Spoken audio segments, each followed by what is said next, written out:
About canning with Chef Rochelle Trotter. I gotta say, when I think of canning, I think my grandmother would do it. I know. And I'm so overwhelmed by even the thought of doing it. I know. Canning is a wonderful way to preserve the fresh, succulent fruits and vegetables of the summer season. So in the middle of the winter, you can go and grab a great jar of marmalade that you made with fresh strawberries and lemons and figs, and you can taste it as if it's in season, even though it's in December. So great idea, you know? It's really something that I learned down south with my mother. My mother used to preserve everything, and there are 4 basic ways to preserve things: acid, heat, sugar, and freezing. Today we're going to talk about hot water bath canning, and I want to show you how easy it is to do. Hot water bath canning. And we're not just canning vegetables, because many people think of canning and preserving as just using vegetables, but I have some fruits as well. Okay. The essential equipment you need is you need a stock pot, a pot big enough to hold your jar. The jar is going to be on a rack. Now you can go and buy a fancy rack like this that costs about $25 or $30,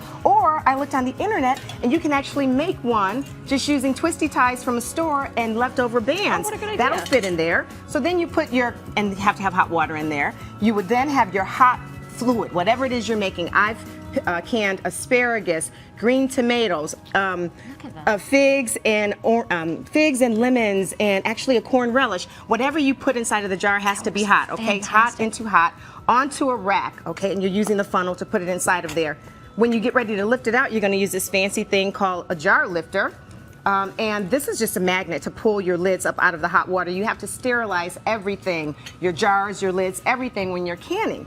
Now, the other really, really cool thing is this is something that's fun for girlfriends to do. Get together, go, like I went to Mariano's and just looked to see what they had in season, but you want to make sure you follow a tried and true recipe. Because why is that? Because when you open up the can later, it doesn't taste so good? It doesn't taste so good. It's moldy, and you could actually get really, really ill if it actually grows bacteria. Okay. The real big trick is once you put everything in the can, you use a spatula or just use a skewer, and you stir between the food and the bottle to remove air bubbles, because microorganisms and bacteria can grow inside of the jar if you don't remove the bubbles. So that's an important step. I know we're breezing through this, but this is all news you can use, and it's going to be on your website. Good to know. Some of the things that I've Rochelle. made, again, this is strawberry fig lemon marmalade. Just made that last night, and you know that it's sealed because when you push the top, it doesn't make noise. This I opened last night, and this I opened last night, because last week Corey asked how long does something last when you can it, and I said about a year. So I wanted you all to see. I made these last year, the asparagus, and I made the green tomatoes last year and canned them. So that's why those were from last year, and I opened them last night just to taste them. What's nice about this, Rochelle, is it actually is going to absorb all those beautiful flavors it's going over to absorb that time. amazing so flavor. It's going to be good. The longer you leave it in the jar, the longer it absorbs the flavor. But I also mentioned something that was one of my mother's specialty last week, which is pickled peaches that are spicy, and people were like, pickling peaches. So I took her pickled peaches, which normally she would just slice and put over pork, and I made a little marmalade out of it and showing you how you can serve it. Can I try that? Actually, yeah, showing you can get a shot of this, showing you how you can serve it as an appetizer. Put over some triple cream brie with some little gluten-free crackers and some Marcana almonds. So you don't just have to use the items directly out of the jar as they were put in. You can actually create other fun things with them. What amazing flavors. Yeah. It really tastes fresh, and you would say that's from last year? This is from last year, and my mom would normally, like I said, take the peaches that she canned whole and slice them and put them over pork or something like that. This would also be great over fish. I know you love seafood. I do. So how great would it be to go to a party, make this as an appetizer, but then leave the hostess with a jar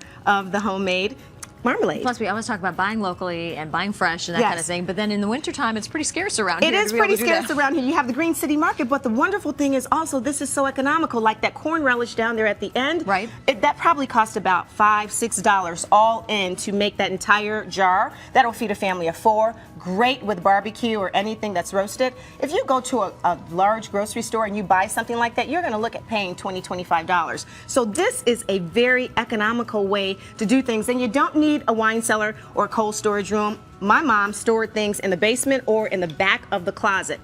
Up to 1 year. We got. So Corey's going to come up here because we got to get this part right. The part where you get rid of all the microbes and bacteria. Yes, get the air bubbles out. I don't want to miss. Get the air bubbles out. Most people use a spatula, okay? But again, if you don't want to spend expensive money, look, here's a chopstick that I used last night. You just use that to release the air bubbles. That's what's really important before you put the lid on. Okay. Okay? Okay, Ready, Corey? all right, We're gonna yeah. go canning? Yeah, let's go Preserving? canning. What are we going to Go can? We're gonna can. We're gonna Anything. preserve. She just told us anything. You can can Yeah. anything, but please invest in a little $10 or $15 book Good that idea. has tried and true tested recipes if this is not something that you've done a lot of, because you definitely don't want to mess around and not process something fully, in which case then you're probably going to get sick. And as a final thought, Yes. if you do process it in a hot water bath and the top still pops, that means it didn't seal properly. It's not bad. You can still use it. It just has to go in the refrigerator, and you can use it up to 2 weeks, okay? Okay. But once Phenomenal. it's sealed properly, you can keep it up to a year. Again, that asparagus and those green tomatoes are from last year. Tammy, get on over Tammy, here. get I'm over gonna look here. at this Tammy food. wants you know two. I buy. Yes, exactly. Have some, I have love some. the idea. Well, I'm gonna munch down when we're all done. You're going to munch down. Okay, all right. That's fantastic. And Awesome. one quick news note for you. Just got the word Cook County Commissioner William Beavers just sentenced to 6 months in prison and Wow. fined $10,000. All right. Wow. So more on that on the news at noon. But I think we're done here. Let's see. Nice Done here. job. Nice Let's job. start doing Eating. it. Thank you. Yeah. Tammy, you got to get over here and Yes, try you something. can. Let's Okay. taste All right, it. all right. Yes, It's What are we only gonna try? Wednesday. We'll see you back here Yes, tomorrow. right here. Here, Tammy. Yes, She'll help your absolutely. cold, I believe. Goodness me. Okay, Yes, we need a absolutely. cracker. So yeah, here's some crackers, but this is just, remember It's last so week we talked good. about It's was so my good. mom's Right. pickled peaches. Right. And so I It is. took them and I just made it into a little marmalade.